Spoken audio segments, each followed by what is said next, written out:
So Mark Hughes has been officially announced as the Southampton manager for the next campaign. I mean, for me, Mark Hughes absolutely had to be given the job. He's come from sort of zero to hero in the time that he's been with us for the last 8-9 weeks. Everybody wrote him off. He wasn't a favourable, wasn't a fashionable choice when he came in and helped us, with 8 games to go. But he surely, won everybody over, and absolutely that the players are playing for him. Definitely. I mean, we said in one of our earlier clips about the fact that Pellegrino was a coach and not a manager, and Mark Hughes is a manager.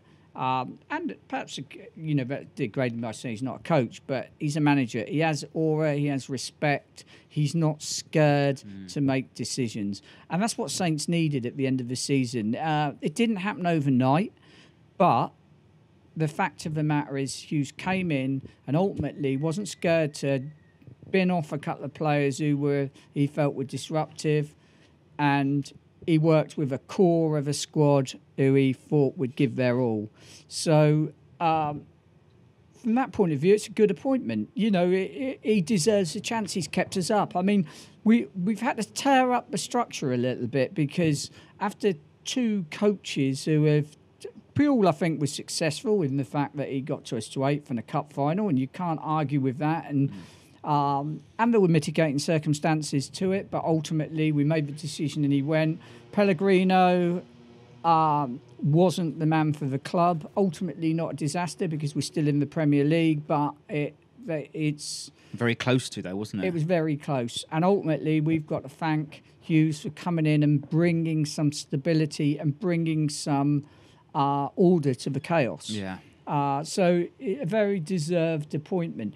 If you speak to Stoke fans, they're not fond of Hughes, which is surprising, really, because Hughes took them to 3 consecutive top 9 finishes, and his last final season, full season, was 13th. But they're only 2 points behind us in 8th, so it could have been different. So he did well for him, but perhaps Stoke fans, like Saints fans to a degree, suffered from a little bit of, well, why aren't we kicking on and moving on? So, think he'll be a good match. I mean, Stoke fans will say, oh, he made a couple of bad signings, but perhaps our structure, where the manager plays a part in the signing rather than the total and utter control of it, might suit Hughes. So, I'm looking forward to seeing what he does. So Mark Hughes has been appointed, Clive. I mean, what are your first thoughts? He's obviously motivated the team, got us out of the mess, and it would have been... it's unthinkable to see where we finished, considering our previous seasons, but Mark Hughes, certainly a hero this season for Saints. He's rescued us without a doubt, so I think he deserves the job. And he's not just rescued us, he's given the team a bit of belief. I think he's given the supporters a bit of belief back, a bit of confidence. The confidence was on the floor when he came here. That's the first thing he had to repair, and he did it tremendously well. I suppose from his personal point of view, he doesn't want to be seen as a quick fix manager like Sam, Big Sam. He's had that failure at Stoke.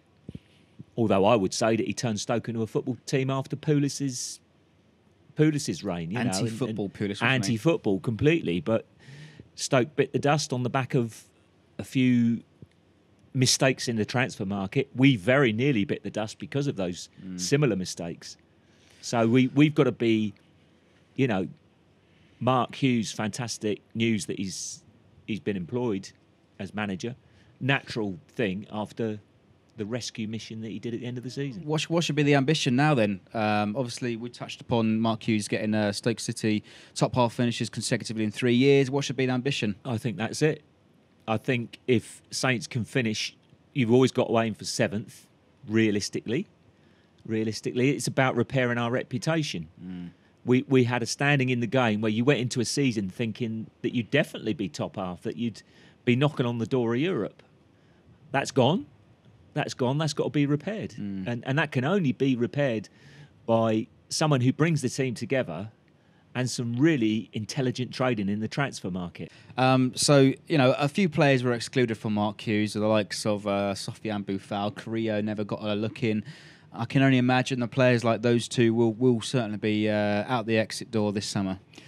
I think Buffal will be definitely in the fact that, I think he's started to burn his bridges. He's already talking publicly about going back to France, etc.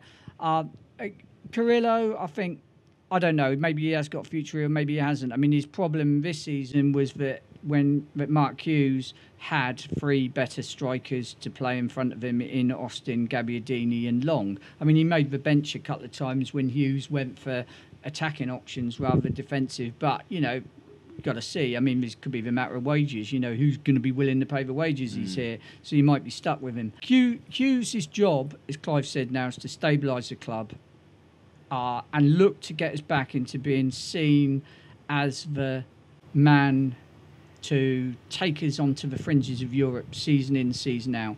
I mean, Stoke were on that fringe for the last 4 years under Mark Hughes this season. And, that suddenly they've all fallen out of love with him because he's failed a little bit this season. But it's a fine dividing line. I mean, we spoke earlier about the soft goals given away. And, if they hadn't been given away first game of the season, we might have been challenging for Europe in the early half of the season. There's not a great deal of gap to make up between 7th and where we are now. What we've got to do is just, as we said, it's all about who we buy in the transfer window. Hughes has come in, unified the squad, given them the confidence back, took no prisoners, told it how it is. If he continues to do that, we make the right signings, clear out the right people, then there's no reason why we can't be back up to in the top 10. And one thing is as well that I'm sure we don't want a repeat of what happened with Stoke in the past few years. Their last 3 top signings have been shipped out or out on loan. I mean, I'm sure we've got the right structure and the right management behind us to really flesh out these proper signings that will help us, push up the table. Definitely. I mean, what it comes down to is making the right signs, and perhaps where it is, I don't know how much input Hughes had at Stoke or how much, but here there's a different structure where the manager has an input, but ultimately the club are the players doing the groundwork. If we can get the right players in, and there have been relatively few failures. I mean, Buffal, Carrillo maybe coming up, but when you look at things that last season, the 2 players, Højbjerg and McCarthy, first third of the season, not even in the squad. Yet they're Player of the Year and runner-up in Player of the Year. So people will go, we failed over the last 2 seasons, but the last season or the season before, the 2 players that we signed have come good. Now you've got to hope that Bednarek comes good now, but the failure has been because we haven't signed the right centre half, we haven't signed the right centre forward, and we just haven't been organised. And the spine of the team. The spine. Well, that's exactly what I said earlier on. I said you build a good team between a good central defenders, good centre midfield, and good up front. I think the centre and midfield strong. We just need to shore up the back. All right, well, Mark Hughes is our manager for next season and beyond. Let us know your thoughts in below. Is it a good appointment? For me, absolutely got to be. So let us know in the comments below.